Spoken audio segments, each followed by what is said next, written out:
just a lot of elderly people now are around, and you don't see many young kids. They're all gone. There's just not much here for them to do.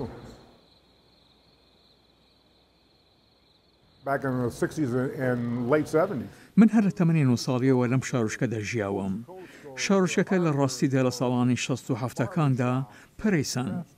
کۆلژی تێدا بوو، فرۆشگا جلفرۆشتن، سەرتاشخانەیەک، ڕستورانیەک، وا هەستت دەکرد لە ناوەڕاستی شاری شیکاگۆدا پیاسە دەکەی. لەو کاتێک کۆلژی شێمەر داخرا کاروبار زیانی لێکەوت.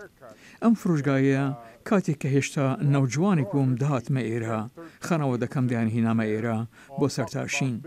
کە دەچوو دەژویرەوە 10 تا 13 کەس لەسەر ئەم سەندێڵی دانیشت بوون و باسی کاروباریان دەکرد و چی لە درێژایی ڕۆژەکەدا دەگوزەرا و چاوەڕێ ئەوە بوون نۆرەیان بێت و بۆ ئەوەی سەریان بتاشن. ئەمڕۆ فرۆشگاکان داخراون، خەڵکەکە ڕۆشتون، لە ڕاستیدا زۆر غەمبارم. بەڵێ زۆر غەمبارم کە هەموو فرۆشگاکان نەمان و ساختمانەکان چۆڵن. وا هەست دەکەم ئێستاکە شارەکە چک و چۆڵە. ئێستا تەنها زۆر کەسانی بە ساڵات چوودە لەم دەوروبەرەدان و مناڵانێکی زۆر نابینی هەموو ڕۆشتن. شتی وا لێرە بۆیان نەماوە کە پێوە خەریک بن. من هێشتا خۆشم دەوێ. من حەزم لە شارۆچکەکانە.